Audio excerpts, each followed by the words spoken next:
Olá, seres curiosos, tudo bem? Eu sou a Cacau Oliveira. E eu sou a Anne Rodrigues. E vocês estão ouvindo Tá Por Dentro dessa História? Nana, neném, que a cuca vem pegar. Papai foi pra roça e mamãe foi trabalhar.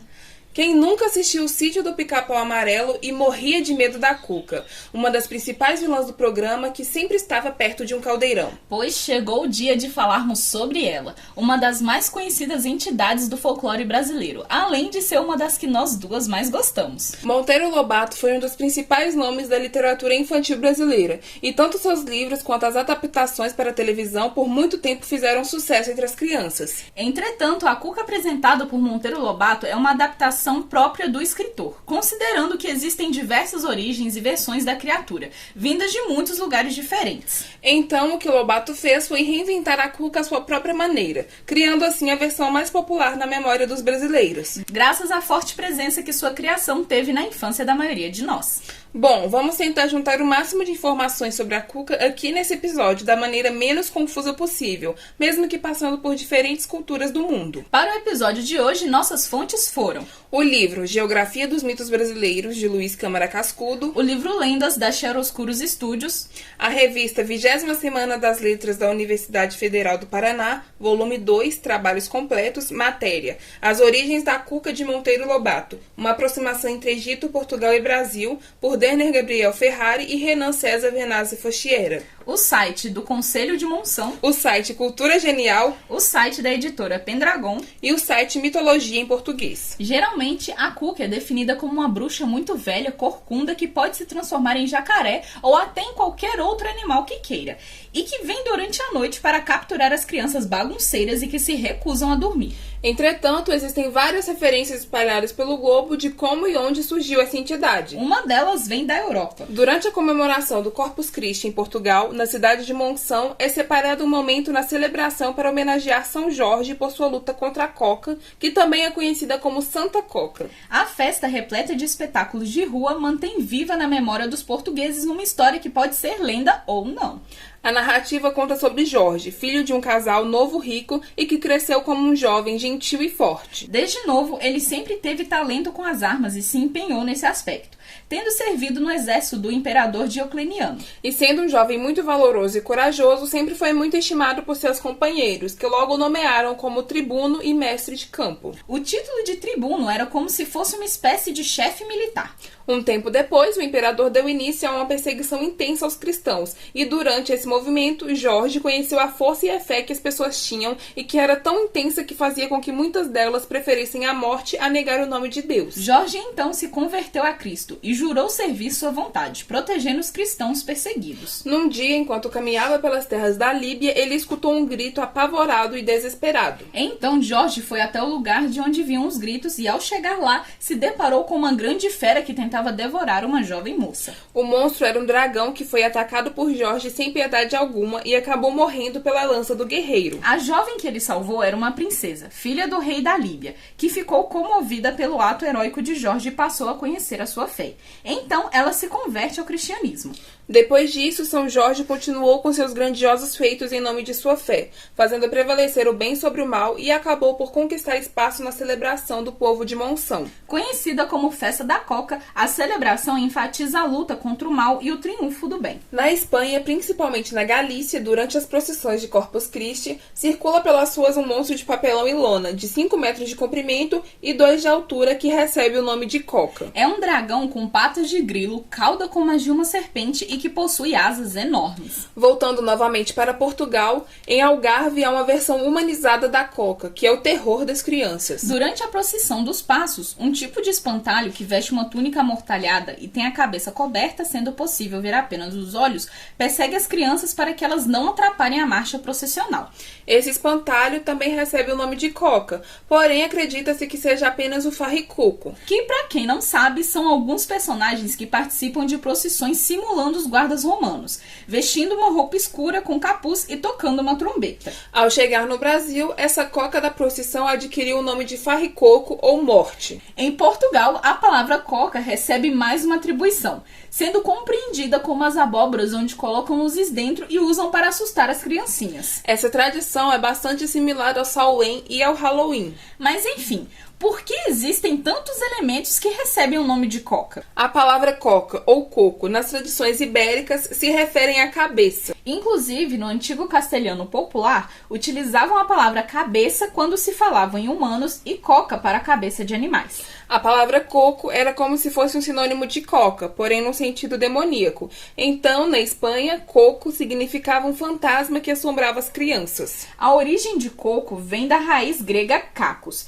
o que é primitivamente feio, disforme e sendo usado como um sinônimo de coisa má e perversa. Uma vez que o que era bonito era considerado bom e o que era feio era considerado mal. Então, cacos é maldade, feiura, perversidade. Coca e coco expressam a ideia de cabeça, crânio. Ou seja, no contexto geral, a monstruosidade na definição é sobre a maldade versus o pavor de uma caveira ou crânio.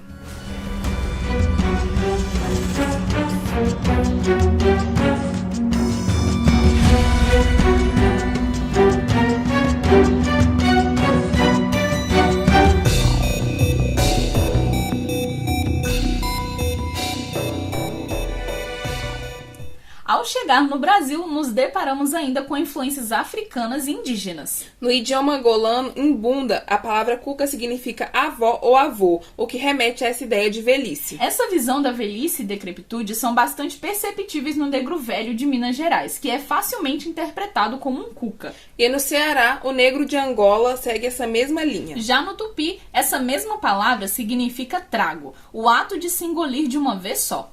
E também se refere a uma coruja, que é um animal que carrega os mistérios da noite. Então, como aponta a Câmara Cascudo, características de maldade são atribuídas à cuca, contribuindo para a crença de uma entidade maléfica. Ou seja, juntando a tradição portuguesa e as características etimológicas da palavra cuca no tupi e no idioma angolano, já conseguimos ver a cuca de Monteiro Lobato surgindo. Os atributos de réptil herdados da cultura da Península Ibérica, a façanha de assumir a forma de uma idosa e a perversidade que cerca essa criatura. Uma das descrições dessa cuca criada por Lobato é dada por Saci e Pedrinho no livro O Saci, de 1921. No livro, Pedrinho consegue capturar um saci e juntos eles desvendam os mistérios da mata, descobrindo que a cuca vive em uma caverna nas profundezas do capoeirão dos tucanos, dorme uma noite a cada 7 anos e durante a história acaba transformando o narizinho em pedra. Quanto à aparência da cuca, no livro ela é apresentada como uma entidade que, abre aspas, tinha cara de jacaré e garras nos dedos como os gaviões. Quanto à idade, devia andar para mais de 3.000 anos. Era velha como o tempo. Fecha aspas. A segunda descrição é trazida por Narizinho, quando ela diz, abre aspas, de repente uma velha, muito velha e coroca, aproximou-se de mim com um sorriso muito feio na cara. Fecha aspas. Já na representação de Câmara Cascudo, a cuca ou coca seria uma velha entidade muito feia, desarrumada, que vem pela noite levar as criancinhas desobedientes e que se recusam a dormir. Ele diz ainda que a maioria das pessoas identifica a cuca como uma velha muito magra, enrugada, de cabelos brancos e que está sempre ansiosa para capturar os meninos que não dormem cedo e ficam fazendo barulho. Ela é um fantasma noturno conhecido em todo o Brasil e que está presente nas canções de ninar e, portanto, pertence ao ciclo de pavores infantis. Por fim, Câmara Cascudo diz em seu livro Geografia de Mitos Brasileiros que, abre aspas, desta maneira só se poderá dizer que a coca e a cuca são mitos de convergência verbal. Neles se resumem espécimes africanos, europeus e ameríndios. Fecha aspas. Com o que vimos até aqui, entendemos essa criatura como sendo um fantasma ou espírito, o coco, que recebe atribuições demoníacas, a coca, sendo uma espécie monstruosa ou um dragão, e o coco negro e misterioso. Fora todas essas definições que cercam a entidade, temos ainda o farricoco se apresentando como uma figura sinistra presente nas procissões. Aliás, há quem diga que toda vez que uma cuca morre, outra nasce no lugar. De certa forma, isso faz com que seja uma criatura quase imortal. Beleza. Agora, voltando à Cuca de Monteiro Lobato, Dénia Ferrari e Renan Fochieira deliberam sobre uma certa semelhança entre a criatura que se transforma em jacaré e a esfinge, ou até mesmo com alguns deuses egípcios. Isso porque todas essas entidades estão ligadas ao antropomorfismo, que é a linha de pensamento que atribui características humanas a animais, deuses e a elementos da natureza. Mais especificamente, Hengler aponta uma similaridade entre a Cuca e a deusa egípcia Taueret. Taueret também é conhecida como Taurt, Tueres e Toeres. Gente, essas pronúncias eu não faço ideia se estão certas, mas eu estou falando como eu estou lendo aqui. Ela é uma divindade do lar, sendo representada como a deusa hipopótamo grávida, a patrona das mulheres grávidas. Ela ajudava durante o parto, cuidava das crianças pequenas e possuía uma natureza calma e gentil. Dá pra ver que a personalidade da deusa é completamente oposta à Cuca, só que mais pra frente vocês vão entender o porquê da comparação entre elas. Um outro ponto discutido no que diz respeito às semelhanças entre as duas é sobre a aparência física. Taueret é retratada com uma cabeça de hipopótamo, pernas e braços de leão, cauda de crocodilo e seios humanos. Ok, a Cuca não tem nada disso, porém a hipótese é de que Lobato pode ter se inspirado na deusa, recriando seus atributos físicos de uma forma mais simples e abrasileirada. No Brasil, não temos hipopótamos nem crocodilos e muito menos ursos. Então, a ideia é de que Lobato tenha usado as características predominantes do jacaré na criação de sua Cuca. E por isso ela foi antropomorfizada de maneira a se parecer com esse animal. Um outro ponto sobre a deusa egípcia é que Taueret assume essa forma monstruosa para proteger as crianças de pessoas mal intencionadas, e essa finalidade é oposta aos objetivos e anseios da Cuca. Mas até essa diferença em suas personalidades pode juntar as duas em uma outra discussão: o arquétipo materno. Essencialmente, o arquétipo materno possui dois lados. A mãe bondosa, que é a versão cuidadosa, que auxilia no crescimento, que fornece o alimento, etc. E a mãe terrível, que traz o obscuro, o secreto, oculto, sedutor, devorador, venenoso, apavorante e fatal. Portanto, seguindo essa lógica, a deusa Taueret e a Cuca seriam dois lados de uma mesma moeda, onde a divindade egípcia simboliza a mãe bondosa, que protege os filhos, e a Cuca representa a mãe terrível, que aprisiona os filhos, não os permitindo a liberdade. Considerando tudo que apresentamos no episódio, é possível perceber que a Cuca mais famosa que conhecemos, aquela de Monteiro Lobato, tem uma relação com a cultura da Península Ibérica. E de uma forma mais simbólica no que se refere a aspectos psíquicos, com a mitologia egípcia e a representatividade emblemática do que significa a concepção da Cuca num nível mais subconsciente. Sobre todo esse debate do arquétipo materno, a gente achou legal trazer aqui uma observação sobre a série da Netflix que saiu em 2021. O nome é Cidade Invisível e aborda sobre o folclore brasileiro, trazendo vários personagens como Saci, Iara, o Boto e etc. A Cuca também aparece na série e é interpretada de um jeito maravilhoso, inclusive, pela atriz Alessandra Negrini. E a versão que é repassada também acaba contemplando aspectos ligados à maternidade. Isso porque a Cuca perde seu bebê e adquire seus poderes depois desse fato, quando uma borboleta pousa nela. Além disso, a Cuca é a líder do grupo de entidades que se esconde em meio à sociedade brasileira,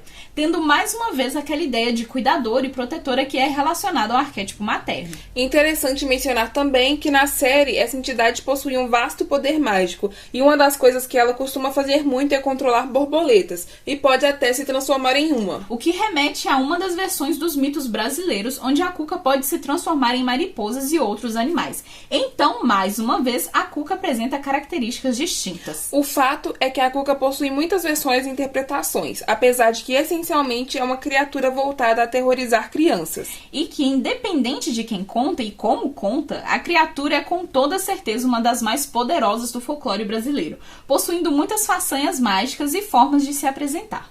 É isso, curiosos. Tentamos reunir os dados sobre a Cuca de uma maneira que ficasse bem explicada. E menos confusa também, porque é muita coisa, muitas teorias e afins. Contem pra gente o que acharam sobre todas essas informações. Compartilhem com a gente suas opiniões no e-mail tapordentrodessahistoria@gmail.com ou lá no direct do @dentro_da história. E pra quem nos ouve pelo YouTube, não se esqueça de ativar o sininho, curtir o episódio e deixar um comentário. Já pra quem está no Spotify, nos siga e avalie o podcast. Acompanhem também as publicações no Instagram, porque sempre anexamos algumas referências para os episódios. Inclusive, a Cuca foi pintada pela artista Tarsila do Amaral em 1924. E vamos postar a imagem da obra lá no Insta. Falando em referências, nosso próximo episódio de Mitos e Lendas será relacionado ao Natal. Então já se preparem, porque vamos trazer muitas curiosidades para vocês.